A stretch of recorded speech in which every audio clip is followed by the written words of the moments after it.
Hey mga boss, welcome back at may gagawin tayong tutorial ngayon. So marami kasing nagko-comment doon sa mga ginawa natin na gini-review natin, tinitesting natin. Pwede ba daw to lagyan ng blower? So yung blower yung ganito mga boss. Ayan. So pwede po yan lagyan ng blower. Unang-una, wag po kayo maglalagay dito kasi hindi po to output. Papasok po to. Pag naglagay kayo dyan ng halimbawa, nilagyan nyo ng jack dyan o tapos maglagay kayo ng blower, hindi rin magkaka-supply. Katulad nito, yan. Sample natin. Yan. Tapos dito kayo maglalagay. Hindi po. Kasi yung na yan ay may diode pa po yan. Papasok kasi yan entrance yan Hindi yan palabas, yan may diode po. So pwede ito lagyan ng blower. Kung wala na kayong gagamitin pa na pyesa, ang may papayo ko dito na blower na pwede nyong ikabit at kung saan kayo magtatap dito sa capacitor, yung blower nyo ay kailangan nyo ng 12 volts sa 24 volts kasi mataas po yung supply nito, nasa 19 pa 24 volts. So hindi pwedeng 12 volts lang dyan kasi masusunog, masisira lang tong blower nyo pag dinirect nyo dyan. Halimbawa, ay basag pala tong natin, sample natin na blower. Halimbawa, may blower kayo na 24 volts, pwede nyo i-direkta doon. Pero magbibigay tayo ng sample kung sakaling 12 volts yung pan nyo, may paraan po yan para maikabit nyo dyan na aandar. So, pag 12 volts, wag pong ikakabit dito kasi masisira. Subukan muna natin, ipapakita ko sa inyo yung supply. Hindi kasi pwedeng kumuha ka din dyan dito kasi magkaka-apekto dito. So ang pinaka safe po na pwede kang mag-tap dyan ay dito sa main filter capacitor yan. Yung na yan. Ito yung pinaka main filter niya, yung may 1035 volts. So negative niya ito naman yung positive. Sukatin muna natin yung supply niyan para maunawaan nyo na hindi pwede yung 12 volts dyan. So video na to ay para matulungan kayo na mag-DIY o malaman nyo kung ano yung tamang paraan. Okay, saksak natin, tapos power on na natin ngayon. So dito tayo ngayon magti-tester sa pinaka supply. Ito yung gamit nating tester. Ayan, sukatin natin. Negative, sana ba yun? Nalito na ako capacitor ito. So ito yung negative nya yan, ito naman yung positive. So tingnan nyo, 19 volts yung supply nya. So hindi pwede talaga dyan yung mga 12 volts na blower. Kung ang nakalagay dito ay 24 volts, pwede nyong ikabit dyan. Pero may paraan dyan. Tanggalin muna natin. Halimbawa, kuha tayo ng kasi bungi na pala tong bungi na tong natin. Nakuha natin na ay ito. Halimbawa, meron tayong ganito 12 volts to. Burado na pero ayan 12 volts. Yan. Tapos ito pang isa 12 volts. Ayan may nakalagay 12 volts. So pwede natin gumamit yan ng dalawa para natin doon. Pero bago yan mga boss, i-check muna natin kung ayos yung meron tayo ditong adapter o power supply na 12 volts. Testing muna natin, saksak ko muna to. Testing muna natin kung umaandar to kasi mga baka mamaya sumablay tayo. Ayan. So ayan. Labo Ayan, umaandar siya. Okay, itong isa naman, tabi muna natin to. Itong isa naman, tingnan natin kung umaandar to. So yung negative ay nasa labas. Itong ginagamit natin ay yung 12 volts na So ayan, umaandar. Ngayon, pwede nyong gamitin ang dalawang to para maging 24 volts siya. Isi-series nyo siya ngayon. So paano nga ba yung series nun? Kunyari, itong negative nya idudugtong nyo dito sa positive nya. Ayan. So anuhan muna natin, tipan muna natin. Safety first tayo, safety first. Kaya lang, nasaan yung masking tape ko? Ayan, masking tape na lang tayo para madali. Pangit na kasi itong electrical tape ko eh. Nahulog. Masking tape na lang muna ilagay natin dito.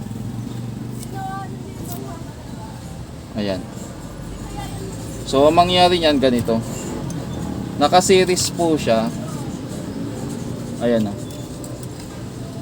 Naka-series siya, ayan. So, kumuha tayo ng positive sa isa, tapos yung negative dito sa isa, parang ganyan o. Ayan o, pinagdugtong natin. Tingnan nyo na maigi mga boss. Ayan. Ayan, pinagdugtong natin. So, yung positive nito, pumunta sa negative nito, tapos yung positive nito, yun ang ikakabit natin doon. So, pwesto muna natin, pwesto. Pwesto, yan. Then, kunin natin tong ano. Ihinang natin ngayon. Hinang natin dito sa negative.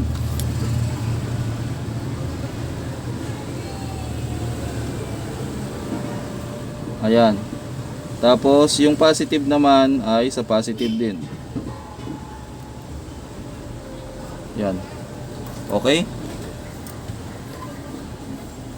So, tingnan nyo kung a-under yung pan. Ito naman ang option na to ay kung may dalawang 12 volts kayo, pwede nyong i-series para tumaas yung voltahe na kaya nilang i-handle. Yan. On natin. Power on. Ayun. Napansin nyo umandar na yung dalawa. Diba? Ayan na umandar na yung dalawa. So, pwede na nating i-blower dito kung sakali. Yan. Okay, yan yung isang option. Kung may dalawa kayong blower. Patay na natin. Yung pangalawang option naman, kung halimbawa yung ano nyo ay 12 volts lang, isang 12 volts lang ang meron kayo, wala na kayong iba pa, pwede kayong umorder na lang sa online ng mga step down, back converter. Ilagay na lang natin dyan sa screen, back converter. So yung purpose kasi no, nung wala ko dito eh, yung purpose ng gadget na yun ay, yung pasok niya ay mataas ata ang reach, malapad 9 to 36 volts ata. Tapos yung output niya, pwede nyong i-adjust na 12 volts para magamit. O kaya kung wala naman, yung ginagawa ko kadalasan ay ganito. Gawa tayo ng ng basic diagram. Yung mga dropping resistor na nakikita natin sa relay o sa mga amplifier. Bakit kuya? Check down ng Tuloy tayo. So yung pangatlong option, DIY. Yung ginagawa ko lagi nung wala pang back converter. So hindi pa uso yung back converter. Early days ng mga bilang technician. Ganito ang ginagawa namin. Mataas ang supply. So sulat na lang natin dito. Yan. Kopyahin nyo na lang yung diagram.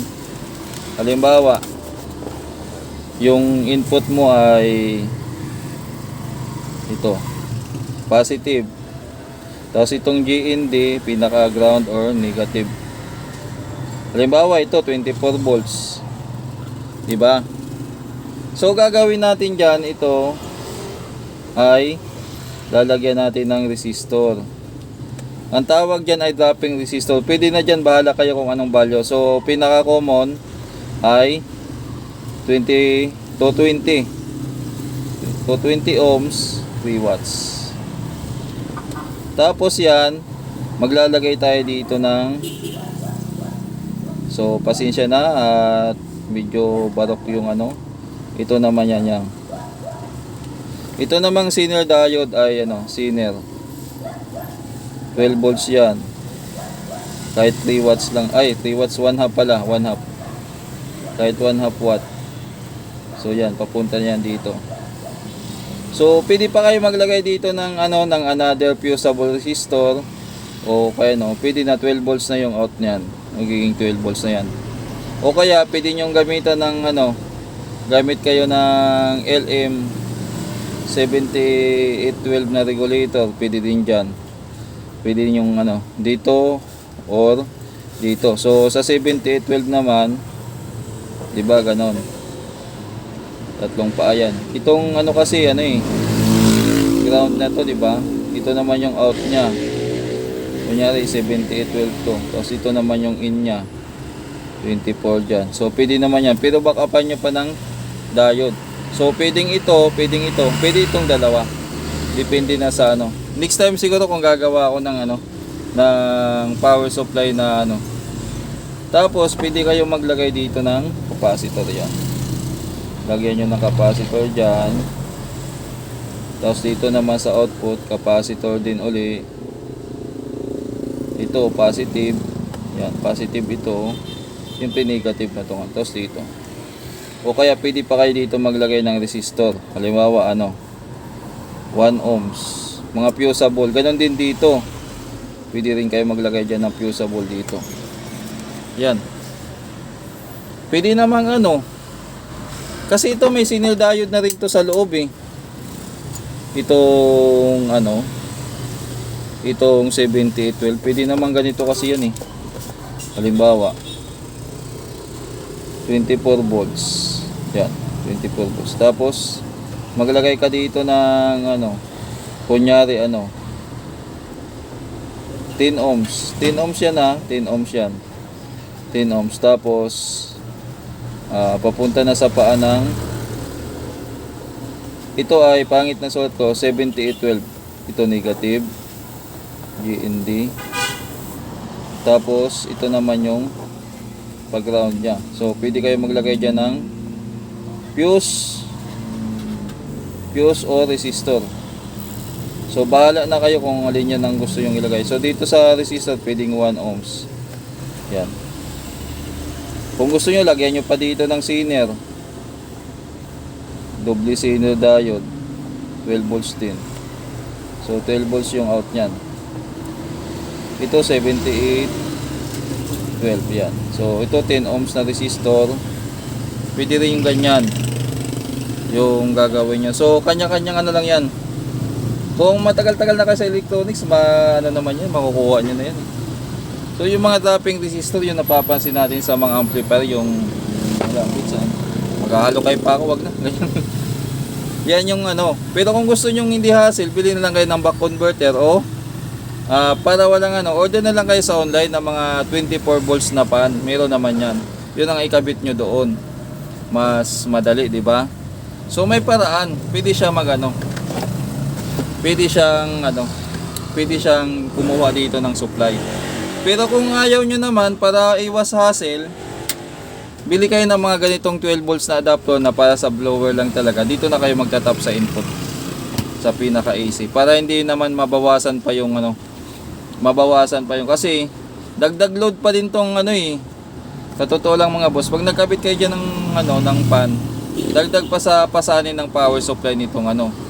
Ang pinakapayo talaga diyan o pinaka-the-best diyan, kung maglalagay kayo ng pan sa mga ganito, hiwalay na lang, separated yung supply niya. So katulad nito, kung may 12 volts kayong ganito, tapos bili din kayo ng ganito sa online, nasa 100 to 150 pesos lang ata to eh. So supply nyo na lang siya ng hiwalay para mas mainam. Sa mga gusto naman mag DIY, try nyo itong mga ganitong ano, ginawa nating ano. Yun lang, siguro kahit pa paano makatulong sa inyo itong ginawa nating video. Thank you mga boss. God bless po. Kita-kita tayo sa susunod kong video.